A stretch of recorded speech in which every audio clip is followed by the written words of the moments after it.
Hola, bienvenidos. ¿Qué crees? ¿Será difícil llevar buenas relaciones entre las personas? Estamos en nuestra serie Desafíos y uno de los problemas más importantes en la humanidad es la dificultad que hay para las buenas relaciones entre las personas. De esos problemas surgen la violencia, el maltrato, las ofensas, el odio, el rencor, la venganza, la enemistad, las guerras también salen de ahí, los divorcios, los asesinatos, etc. Ahora, Dios no es indiferente a esta situación. Él sabe que todo ha llegado a este punto porque todos nosotros hemos estado lejos de Él y bien alejados de su plan para la humanidad. Esto es parte del pecado, como nos enseña la Biblia. El pecado que trae consecuencias terribles para la humanidad y que Jesucristo llevó sobre sí mismo al morir en la cruz. Es por eso que cuando algunas personas nos dicen, sí, la situación en la humanidad está muy mal, las relaciones humanas están en un estado terrible, pero ¿por qué Dios no hace nada? La noticia que nos da la Biblia es que Dios sí ha hecho. Dios primero dio sus leyes para que los hombres procuraran seguirla. Para la naturaleza humana fue imposible. Dios mandó sus profetas y todos los que escribieron ahí en la Biblia para llamar al hombre a volverse a Dios y hacer lo que Él nos enseña que es mejor. Pero la gente no hizo caso. Dios finalmente envió a su Hijo para que por una parte nos enseñara y nos mostrara el corazón de Dios, el pensamiento de Dios, la voluntad de Dios, para que la modelara delante de nosotros, para que después cargara con nuestro pecado, con nuestro fracaso, sobre su cuerpo ahí en la cruz al morir por nosotros.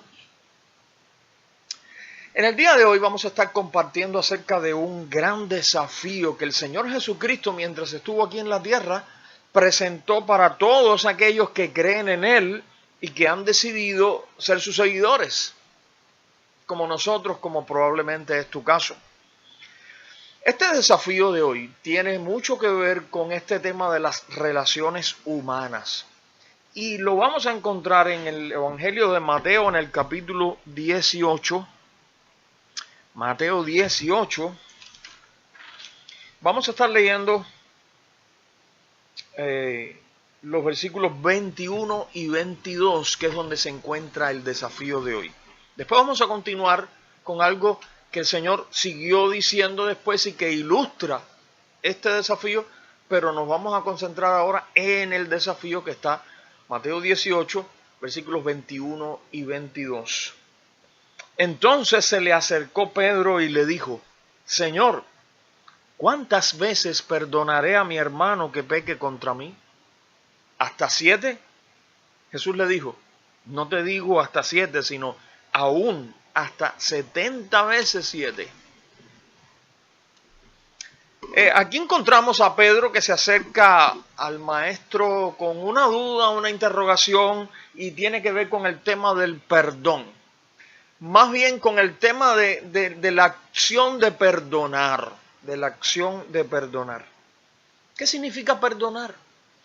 Perdonar significa superar una ofensa, un agravio. Superarla. Dejarla atrás. Perdonar no significa que le estás diciendo a la persona, oh, ¿sabes qué? Antes pensaba que lo que hiciste estaba mal, ahora pienso de pronto que sí, que está bien, todo está bien. No, eso no es perdonar. Eso es justificar lo mal hecho. Perdonar es sabiendo que estuvo mal, pero cuando tú puedes superarlo, dejar eso atrás. Lo cual es la llave para abrir la puerta de las buenas relaciones con las personas que tal vez tú cerraste de pronto de un tirón cuando esa persona te hizo daño. Ahí viene entonces de tu parte el perdón como la llave que puede abrir de nuevo esa puerta cerrada. Algunas personas dicen, yo perdono pero no olvido. Mientras por una parte tenemos que dejar claro y reconocer que perdonar no significa olvidar, porque nadie puede olvidar así de pronto algo que ha sucedido en su vida, sobre todo algo que te marcó porque fue una herida, porque fue una ofensa, porque fue un golpe que no esperabas. Perdonar no significa de pronto lavar la mente y borrar esa parte ahí, borrarla de la grabación de manera que ya no está ahí ya de pronto, no, olvidaste aquello. No, eso no está incluido en lo que es perdonar. Por supuesto que vamos a recordar el asunto. Cuando veamos a esa persona de nuevo, cuando alguien nos hable de esa persona, nuestra memoria va a traer de nuevo las cosas que hayan sucedido. Pero tampoco es correcta esa afirmación. Yo perdono, pero no olvido, en el sentido que algunas personas lo usan como una justificación para mantener viva la llama del resentimiento contra esa persona. Aparentemente puede que arreglen las relaciones, pero en el fondo ahí mantienen viva, como el que mantiene viva una llamita, echándole oxígeno, avivándola para que se mantenga ahí el calor de la ofensa, del dolor, de la herida. No. Eso sí no es perdonar. Aprendí una vez que sabemos que hemos perdonado cuando podemos ver a la persona en cuestión, o tal vez no verla porque está lejos, pero en una conversación sale a relucir el nombre de esa persona, ¿ve? De ese lugar, etcétera, y ya no duele. Aunque recuerdes lo que pasó, pero ya no duele. Puedes recordar, puede venir a tu memoria, puede que alguien hable de eso y tú reconoces que sí que pasó, pero ya no duele.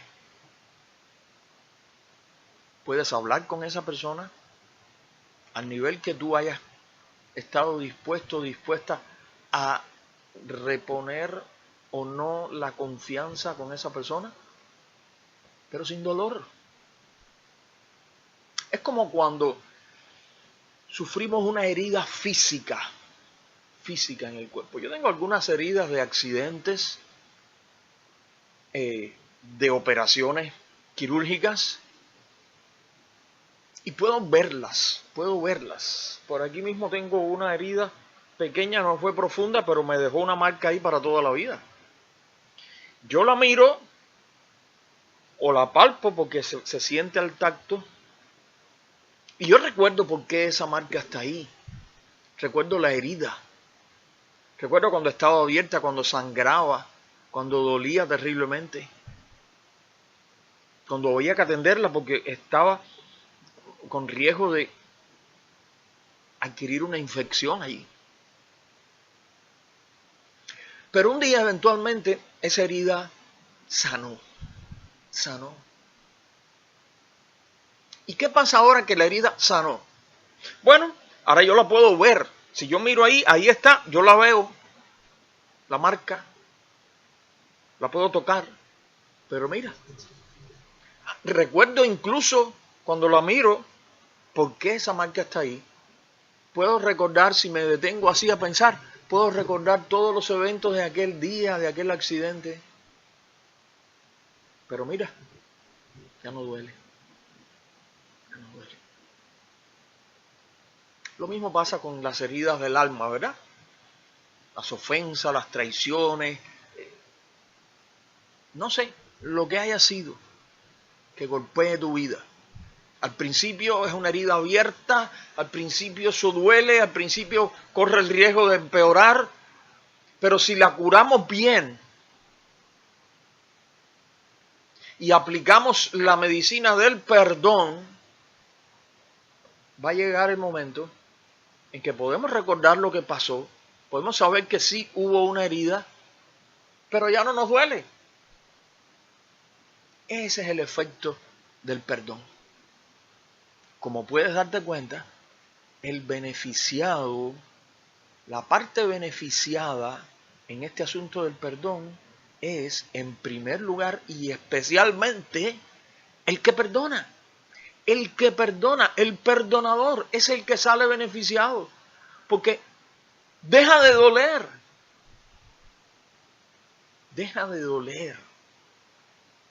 Por tanto, es un alivio.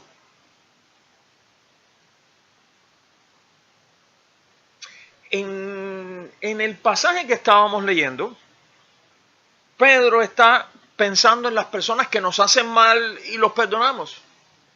Nos vuelven a hacer mal la misma persona y le volvemos a perdonar. Nos vuelven a hacer mal y así una y otra vez hasta que nos cansamos de perdonar y decimos, ¿sabes qué? No te voy a perdonar nunca más. Han sido demasiadas veces. Los maestros religiosos de la época de Jesús, los rabinos, maestros de la ley, enseñaban que uno debía perdonar a la misma persona hasta 3 veces. No más de 3 veces. Eso es lo que ellos enseñaban. Aquí vemos a Pedro, tal vez sintiéndose mejor que los maestros de la ley, y le pregunta al Señor, ¿cuántas veces debo perdonar a mi hermano que peca contra mí? ¿Hasta 7 veces? Acuérdate que 7 para los hebreos era el símbolo de lo perfecto, de lo completo. Entonces Pedro está diciendo, yo creo que es mejor que las 3 veces que enseñan los maestros religiosos. Yo opino que más completo sería que yo perdonara hasta 7 veces. Quizás él pensó que Jesús lo iba a felicitar y decirle, wow, Pedro, pero qué espiritual, pero qué buen seguidor mío eres tú. Eres lo máximo. Pero eso no fue la respuesta del Señor. El Señor le dijo, no te digo hasta 7, sino hasta 70 veces 7. Quiere decir que 70 por 7 es 490. Quiere decir que tenemos que sacar cuentas y llevar cuentas cuando una persona nos hace mal y nos vuelve a hacer mal, ir contando 487 veces te perdono, 488 veces te perdono, 489 veces te perdono, te queda una, 490 veces te perdono, pero es la última vez, 491 veces ya no te perdono más. ¿Es eso lo que está diciendo el Señor Jesús? No, es absurdo aplicarlo así en sentido literal. Yo creo que es una manera figurada, metafórica, es como una hipérbole para simplemente decirnos, perdona todas las veces que sea necesario. Todas las veces que sea necesario. Pastor, pero no es fácil perdonar. Sobre todo a veces no es fácil perdonar. Yo sé, perdonar no es fácil. Por no ser fácil, el Señor Jesús dedicó algunas de sus enseñanzas importantes al tema del perdón. Porque Él sabía que no nos era fácil perdonar. ¿Por qué no nos es fácil perdonar? Bueno, tal vez porque nos sentimos a veces demasiado importantes. Algunos de nosotros aquí en secreto nos sentimos el ombligo del universo. Y por tanto pensamos que el hecho de que alguien nos ofenda es una catástrofe. ¿Cómo es posible que me ofendan a mí?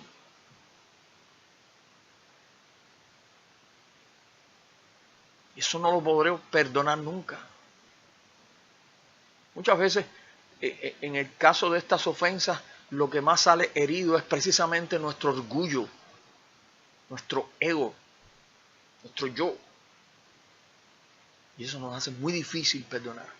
Lo otro es que para nuestra naturaleza humana, a veces asociamos el perdón con humillarnos, y humillarnos lo asociamos con rebajar nuestra condición, como ponernos por debajo de esa persona que nos ofendió. Y creemos a veces que una persona nos ofende, nos maltrata, se ha puesto por encima de nosotros. Y si nosotros lo perdonamos, estamos como reconociendo, es verdad, tú estás por encima de mí, tú puedes hacer conmigo lo que tú quieras. Pero eso no es el perdón. Quiero proponerte esta tarea. Toma una hoja de papel, la divides en dos, y entonces en el lado izquierdo, por ejemplo, anota allí cosas que me es fácil perdonar. Y del lado derecho, cosas que me es difícil perdonar. Recuerda, fácil, difícil. ¿Y qué es lo que vas a anotar entonces allí? Déjalo como una lista abierta, de manera que cuando otro día se te ocurra otra cosa o experimentes otra cosa, la puedas anotar en esa lista. Es como para ir clasificando estas cosas que nos ocurren, pero algunas consideramos, esto es sencillo, esto es fácil de perdonar. Y sin embargo, otras cosas que las consideramos graves, difíciles de perdonar. He escuchado, por ejemplo, personas decir que algo difícil de perdonar es la traición. Bueno, no sé cuál sea tu caso. Tú puedes poner ahí. Fíjate, es más o menos como cuando en las leyes de un país se clasifican las faltas a la ley como en menos graves o graves, por ejemplo. Bueno, tú, no es una ley, pero es la disposición de tu corazón, y yo quisiera que hicieras esta diferencia entre las cosas que te son fácil de perdonar y lo que te es difícil de perdonar.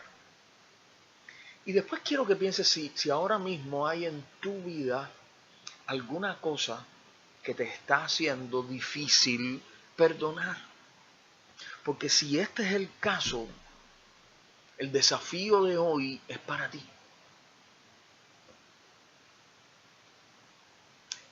¿Qué cosas necesitaríamos para poder perdonar siempre? Wow. Yo diría, para decirlo en pocas palabras y rápidamente, necesitaríamos un corazón como el de Jesús. Un corazón como el del Señor Jesús.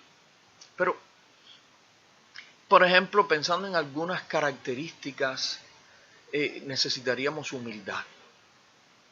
Porque para perdonar, como estábamos hablando hace un rato, tenemos que pasar por encima de nuestro orgullo. Más que pasar por encima de la ofensa, tenemos que pasarle por encima a nuestro orgullo. Y eso es difícil. Por tanto, para perdonar siempre, necesitamos humildad. Otra cosa que necesitamos es seguridad. Ser personas seguras. Ser personas seguras. Pero no es que nuestra seguridad radica en nosotros mismos, como los motivadores tratan de enseñar, que lo que necesitamos es seguridad de nosotros mismos. No, nuestra seguridad viene del Señor, porque Él es el mismo ayer, hoy y siempre. Siempre ha sido el mismo, siempre será el mismo. Él no va a cambiar y por tanto Él no nos va a fallar. Él siempre nos va a amar. Aunque nosotros fallemos, Él no nos va a fallar y siempre nos va a amar. Siempre podremos contar con Él. Su misericordia, que es lo mismo que decir allí en la Biblia, su amor fiel y constante, dice que es para siempre. Y eso nos da seguridad. Por tanto, no necesitamos para nada de la aprobación de los otros, de la fidelidad de los otros, de que los otros se porten bien con nosotros para sentirnos seguros. No, nuestra seguridad está en el Señor. Yo me siento seguro en el Señor, por el Señor, con el Señor. Eso también nos ayuda en esa disposición de perdonar. Lo otro es llenar nuestro corazón, como decíamos hace poco, con la palabra de Dios. Una vez más, te recomiendo, busca ahí en la Biblia los evangelios, Mateo, Marcos, Lucas, Juan. Lee esos libros, reléelos. Permite que tu corazón se llene con las palabras de Jesús. Permite que tu alma pueda observar cómo se comportaba Jesús. Jesús vivió una vida aquí sintiéndose totalmente seguro de quién era y de lo que estaba haciendo. Él no necesitaba guardar rencores ni resentimientos hacia nadie. Su corazón siempre estaba sano. Y sí lo ofendieron, y sí lo maltrataron, pero él se mantuvo así. Y así llegó a ser nuestro modelo para imitar en este tema del perdón. En la peor experiencia, digamos, el anticlímax de su vida, que fue cuando fue entregado para morir en la cruz y todo lo que allí sucedió. Él oró al Padre cuando fue crucificado y oró por aquella gente que le estaban haciendo todo aquello. Pero él no pidió, Padre, en lo que estamos aquí, mándale un rayo a todas estas personas, que los parta en dos. Yo me voy a morir, pero que se mueran ellos conmigo. No, eso no fue lo que él pidió. Él dijo, Padre, perdónalos, porque no saben lo que hacen. Eso muestra que en el corazón de Jesús ya había perdón. Y ahora le está pidiendo al Padre Celestial que en su ira justa se acordara de perdonar a aquella gente. Después que Jesús da este desafío de perdonar hasta 70 veces 7, lo cual ya sabemos que quiere decir todas las veces que sean necesarias, después él cuenta una historia para ilustrar el tema, y esta historia está en los versículos 23 en adelante. Esta historia la hemos leído en otras ocasiones, hemos hablado de ella, ahora solamente la vamos a leer y recordar un par de puntos en su enseñanza, no analizar cada detalle de la historia, que por demás se entiende bastante bien. Dice la historia, Mateo 18, 25. Por lo cual el reino de los cielos es semejante a un rey que quiso hacer cuentas con sus siervos. Y comenzando a hacer cuentas, le fue presentado uno que le debía 10,000 talentos. A este, como no pudo pagar, ordenó su señor venderle y a su mujer e hijos y todo lo que tenía para que se le pagase la deuda. Entonces aquel siervo postrado le suplicaba diciendo, Señor, ten paciencia conmigo y yo te lo pagaré todo. El señor de aquel siervo, movido a misericordia, le soltó y le perdonó la deuda. Pero saliendo aquel siervo, halló a uno de sus consiervos que le debía 100 denarios y haciendo de él le ahogaba diciendo, págame lo que me debes. Entonces su consiervo, postrándose a sus pies, le rogaba diciendo, ten paciencia conmigo y yo te lo pagaré todo. Mas él no quiso, sino fue y le echó en la cárcel hasta que pagase la deuda. Viendo sus consiervos lo que pasaba, se entristecieron mucho y fueron y refirieron a su señor todo lo que había pasado. Entonces, llamándole su señor, le dijo, siervo malvado, toda aquella deuda te perdoné, porque me rogaste. ¿No debías tú también tener misericordia de tu consiervo, como yo tuve misericordia de ti? Entonces su señor, enojado, le entregó a los verdugos hasta que pagase todo lo que le debía. Así también mi Padre Celestial hará con vosotros, si no perdonáis de todo corazón cada uno a su hermano sus ofensas. En esta historia vemos a un rey, un señor, que le perdona a un siervo una deuda enorme. Aquí dice 10.000 talentos, pero como la otra deuda pequeña que se menciona está cuantificada en denarios, que era esta moneda,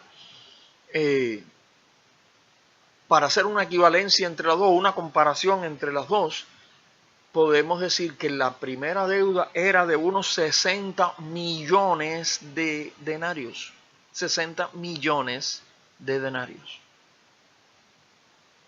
Fue la deuda que el Señor le perdonó al primer siervo. Sin embargo, ese mismo siervo no es capaz luego de perdonar a otro siervo igual que él, que le debía unos 100 denarios. 60 millones de denarios, 100 denarios. Este Señor perdonador de la historia representa a nuestro Dios, que nos ha perdonado a nosotros una gran deuda. No una deuda monetaria, sino piensa cuánto te ha perdonado Dios a través de la muerte de Jesús en la cruz. ¿Cuánto fue la carga? ¿Cuánto ha sido la carga de tu pecado, de mi pecado, que fue levantada de sobre ti y puesta sobre el Hijo inocente de Dios, Jesucristo, para que muriera en la cruz por esos pecados? Ahora, en vista de lo mucho que Dios nos ha perdonado a ti y a mí, ¿qué debemos hacer nosotros con las ofensas de otras personas hacia nosotros? Debemos perdonar, debemos perdonar. Ese es el sentido de esa historia que Jesús contó, ilustrando el tema del perdonar. Podríamos decir que el que no es capaz de perdonar a otros, probablemente no ha comprendido la gracia y el perdón de Dios para su vida. Lo vamos a decir otra vez. El que no es capaz de perdonar a otros, probablemente no ha entendido la gracia y el perdón de Dios para su vida. Mi querido amigo, mi querido hermano, esto es definitivamente un desafío muy grande. Pero si tú has recibido el perdón gratuito de Dios, si tú has recibido la gracia de Dios, el favor de Dios inmerecido, si tú has recibido la misericordia de Dios, tienes la obligación moral ahora de extender ese perdón y esa misericordia hacia las personas que se relacionan contigo. Ahí está el desafío de hoy. El Señor te desafía a perdonar a otros como Él te perdonó a ti. Y acuérdate de no llevar la cuenta. ¿Ok? Vamos a orar. Señor, gracias por tu palabra y por tu mensaje, que nos recuerda la necesidad que tenemos, Señor, de extender hacia otros la gracia, la misericordia y el perdón que nosotros hemos recibido. Ayúdanos a estar siempre conscientes y siempre recordando cuánta misericordia, cuánta compasión tú tuviste de nosotros. Cuán grande fue tu perdón